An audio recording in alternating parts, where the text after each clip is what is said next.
The hero hunter Garou is incredible, a proposed to be villainous character that in reality is more like an anti-hero, opposing both the hero and monster associations as he fails to agree with either. Garou is to me a very unique sort of character within the world of One Punch Man, as unlike the overwhelming majority of characters, Garou has grown tremendously right before our very eyes.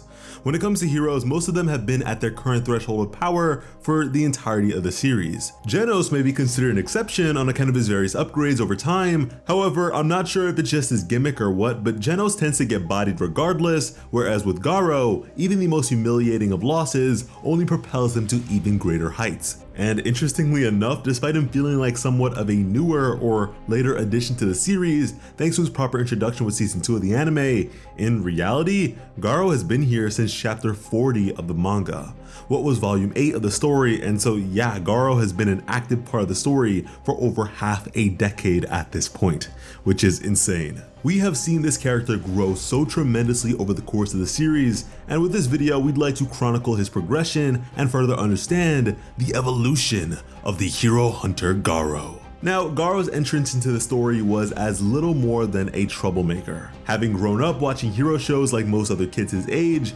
Garou was admittedly a bit different in the sense that rather than rooting for the protagonist, all he ever wanted was for the villains to win for a change. After all, from the looks of things, they were the ones who worked the hardest.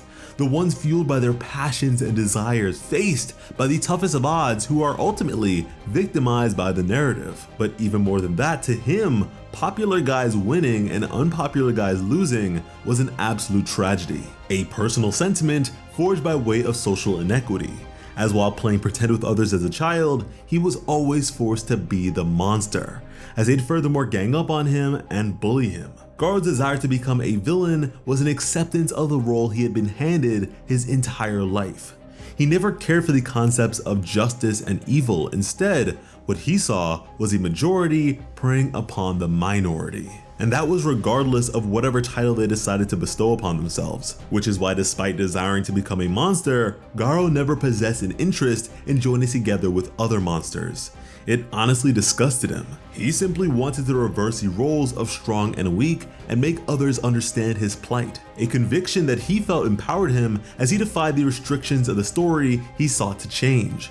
And to emphasize his point, with his very first appearance, Garou single-handedly took on an entire swarm made up of heroes and underworld brutes alike. To do this, up until 6 months prior, Garou had trained as a part of Bang's dojo. Over the years, he eventually rose to the master's top disciple. However, while Bang was away, Garou suddenly came to the conclusion that he'd learned all there was for him to learn and subsequently fought against his peers who were, again, the majority. Furthermore, sneaking a glimpse of a scroll containing Bang's forbidden technique, the exploding heart release fist. At this point, Garou was already a considerable threat that lacked a big enough name to back him up. I mean, even after decimating 3 top 10 A-class heroes by himself, the Hero Association didn't pay him much mind. However, on account of his villainous escapades, S-Class number 16, Tank Top Master, along with a horde of his comrades, stepped in to defeat him. What was really the first time we had seen Garou challenged. At the time, he was cautious to face S-Class heroes, but even still, he was delighted by the prospect. But man, to kick things off, Garou was getting absolutely thrashed. So much so that during the confrontation, Tank Top began to somewhat pity him, yet even still, couldn't shake the feeling that he needed to destroy the man at that very moment. However, thanks to the intervention of Moonman Rider, Garou was shown a bit of mercy and given the opportunity to walk away. However, he refused to do so as this situation encapsulated all the things he so deeply despised. A popular hero surrounded by his adoring fans as they ganged up on those who were weaker than them. They needed to be taught a lesson, and so he would re-engage. Yet this time around, despite suffering the hefty fist of Tank Top, this time, he managed to trade a blow of his own, and this was on account of him inadvertently using the Water Stream Rock Smashing Fist. At first, he refused to do so on account of it reminding him of Bang, but he later decided not to be too picky. And this made all the difference as he downright slaughtered this entire collection of heroes. However, despite his vow to kill them all, he did no such thing, as they were all left alive, which we will get back to. But what this fight especially served to exemplify was the most dangerous aspect of this character: growth. The development of Garou's strength is absolutely terrifying, as his adaptability is far too great. To remain in combat with this man for extended periods of time is for most a death sentence. But after defeating Tank Top and even clobbering a director of the Hero Association, the infamy of the Hero Hunter grew tremendously. He later engaged with the S-Class heroes Metal Bat and Watchdog Man individually, with neither confrontation resulting in his own victory. Metal Bat at the time was already injured to begin with, and despite failing to land a single hit, looked to have gotten the better of Garou just before their clash was interrupted. Watchdog, however, had Garou tucking his tail and fleeing for safety, as without even trying, Watchdog unleashed a flurry of attacks that left Garou in rough shape. Yet despite being treated like this, Garou learned some new tricks. The first definitive evolution of the character came about during his fight with Genos. Prior to this, while still recovering from Saitama's nonchalant kick to the side, Garou would be surrounded by many heroes of varying ranks below S, all of which were especially equipped to deal with him. And for a while there, they had him on the ropes, even managing to poison him. Yet even still, the strength of Garou's will and convictions are not to be understated, as again, he managed to adapt and take them all down. Yet once more, he spared all their lives, simply rendering them unconscious. And he also fought to protect Tadeo, a D-City kid who he'd somewhat befriended, a fellow victim of bullying he would look out for and could relate to, which simultaneously alerted him to the fact that bullets, and perhaps projectiles in general, were simply ineffective against him at this point. Now, try as he might, despite his desire to become a monster, Garou still possessed both mercy and humanity. In fact, his prior fight against Metal Bat was only interrupted on account of the hero's little sister, whom he could have easily bypassed had he the desire to do so. But getting back to his fight against Genos, this was hardly fair. Garou was already depleted and in horrible shape, yet even still, despite his vision blurring and his strength waning, he did not back down. And what's truly remarkable is that he even emulated Watchdog Man's fighting style after having only experienced it once. But now, being soaked in his own blood, Garou effectively dyed his hair red, just before nearly being destroyed by Genos. However, on account of Bang's intervention, despite being struck, he was saved. His former master's use of the technique far exceeded his own, as he was easily repelled and thwarted. Yet, what truly infuriated Garou about this situation was that it wasn't only Bang he was up against, but also his elder brother Bomb, as all the while Genos was still on standby. Here, these incredibly powerful figures of justice were seemingly ganging up on a single opponent who was already so severely injured. To die like this was something that Garou so openly refused with every fiber of his being, as he would rage even more so. The stamina and endurance of Garou are simply unbelievable, and from here on out, the Hero Hunter was to be considered a threat-level dragon entity. Now, on account of that aforementioned mercy of his, Garou would begin to question his own resolve to fully commit to being a monster. In fact, when he'd heard of Bang's survival against Elder Centipede, he admittedly felt relief. Now, at this stage of Garou's evolution narratively, something would be made rather clear to us. Garou is, to some degree, similar to Saitama. Now, I certainly say this in the most base way possible, as Saitama is virtually the stand-in for infinity, but according to Dr. Genus, no matter how much an organism strives, there are limitations to one's growth, as an overabundance of strength may give way for complications. That those who cast aside their original selves in the pursuit of such strength may rage out of control and become what we recognize to be monsters, as an explosion of unsatisfied desires brings about transformation. For this very reason, God designated each creature to grow within certain parameters, which allowed for both survival and the preservation of reason. That's to control said growth, we have what are known as limiters. Saitama being an otherwise ordinary entity that by way of sheer effort managed to completely remove his God-given limiter, all of which was conveyed to us as the audience in tandem with Garou's fight against the monsters Royal Ripper and Bug God, a fight he actually lost on account of them taking Tadeo hostage and preying upon his humanity, which only furthered his evolution, as now his clothes had fused with his wounds and could no longer be removed by him. And despite claiming to not care if the kid lived or died, the first thing he did was save the boy and one-shot Royal Ripper. Afterwards, using the soiled bandages of Ripper to cover his wounds, which would further cling to his form and supplement his evolution.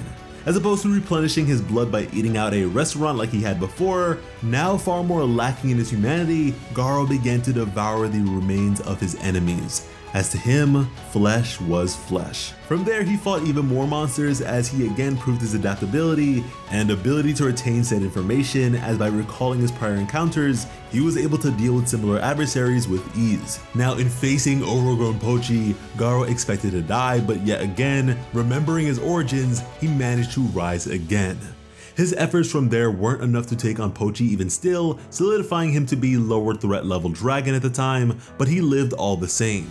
Psychos even considered him to be of even greater potential than Monster King Orochi. Yet the telekinetic restraints of Psychos' puppet, Gyoro, would fail to hold him only seconds after being subjected to their influence on account of his obscene adaptability, as he'd managed to channel the strengths of Metal Bat, which made it so that battle excitement may be converted into indomitability. Physically, Garou was more monster than human at this point, as even being impaled by Monster King Orochi wasn't enough to put him down.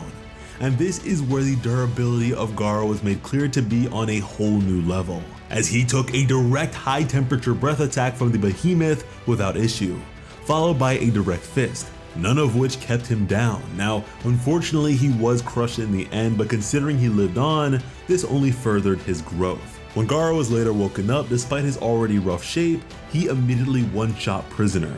Prisoner being the weakest S-Class, sure, but for such a tired individual, this was impressive. Not to mention that at this point in time, Garou was straight up raging, as he lacked human perception and was instead just a beast of a man attacking all who drew near, what ultimately resulted in him facing off against Darkshine. A fight where, despite a series of impressive blows, Garou would lack the power to harm the brute and was smacked all around before eventually being pushed back to consciousness. This was similar to his previous fight with Tank Top in the sense that Tank was a far larger opponent of considerable strength whom Garou struggled against prior to actually making use of his martial arts training, as when he did use the Water Stream Rock Smashing Fist against Darkshine, things shifted immediately. He was actually able to catch Darkshine off guard. It wasn't enough to damage really, but was still a step in the right direction. From here, Darkshine would not let up and would crush the entirety of Garou's ribcage, claiming Garou's technique to be inferior to Bang's. However, as per usual, Garou would rise yet again, seemingly having had his chest reinforced by these bindings of his in the stead of bones. Darkshine would soon come to notice that Garou was getting faster and faster at an especially alarming rate. It was like being assailed by an entire army of master martial artists. Garou additionally managed to place fear in the heart of Darkshine, along with the question of his humanity, as the bindings of Garou would be shredded and begin swirling differently, as Garou had successfully surpassed his limiter like Saitama. From here, Darkshine crumbled. Yet as Garou beat into the big man, the pitiful expression on his opponent's face caused him to stop, as it felt like bullying, which he didn't really desire to do. But Darkshine would later go on to describe Garou to be the incarnation of absolute evil. Garou was now in the process of even further evolution, as his supreme ambitions would be made known to us. That rather than biased justice, what the world truly needed was absolute, unbiased evil. That as a threat level god monster, he'd be what humanity fears the most. That people would therefore be equalized in their fear, and on account of being grateful to simply be alive, would be truly united, removing bullying, discrimination, and war from the world, as we would then have what we for now at least know to be Garou's final transformation. Upon emergence in this oh so glorious form, Garou's first opponent would be his former master's elder brother, Bomb, who Garou was quickly able to pressure. Bomb would, in this time, deduce that Garou in this state had successfully compounded and refined various techniques into his own style of fighting. Garou furthermore went on to perfectly replicate and mirror Bomb's attack, defeating him. As up next would be his former master, Bang. Bang was giving the fight all that he had, yet Garou was still able to match him. Bang even noticed that Garou was able to mimic his awakening breath, which draws on the limits of a person's body, and did so at only a glance. which I'd like to note is especially terrifying in the hands of an individual devoid of such limitations. But in pushing himself even further, Bang was able to get the better of Garou for a brief moment just before again Garou would adapt. Before long, the discrepancy to be found with each clash would stabilize. Garou was then able to use Awakening Breath, followed by Bang's forbidden technique, the Exploding Heart Release Fist, what allowed his heart to pulse in coordination with each and every one of his blows as to further augment them. The rift between the two and their capabilities was quickly shrinking, until it was made all too clear that the student had surpassed the master on account of Garou making use of the Whirlwind Water Stream, the ultimate combination move of Bang and Bomb by his lonesome, which was certainly a feat of staggering magnitude considering the two had previously struggled to do so together at all. From here, beyond a direct hit, the mere shockwaves left in the wake of Garou's fists were enough to disintegrate rock. And so by merely grazing the Great Master Bang, Garou had won the fight, therefore solidifying him to be the greatest martial artist in the world. And with this, it seems as though another change may be just over the horizon for Garou momentarily, as on account of his clash with Bang, his hardened exterior had begun to crumble, revealing something beyond. A sort of metamorphosis perhaps. But yeah, that just about does it for Garou's evolution. I seriously hope you guys enjoyed the journey and look forward to even more, because there is a whole lot more One Punch Man greatness to look forward to. In the comments, let us know what your favorite Garou moment is and how you feel about yet another evolution to come from him. And while you're at it, be sure to subscribe to Plot Armor with notifications on, because when it comes to bringing you some of the best One Punch Man content on the platform, Plot Armor has you covered. As always, I'm Sliceable Otaku. Thank you all so much for watching and have an awesome day. I love you.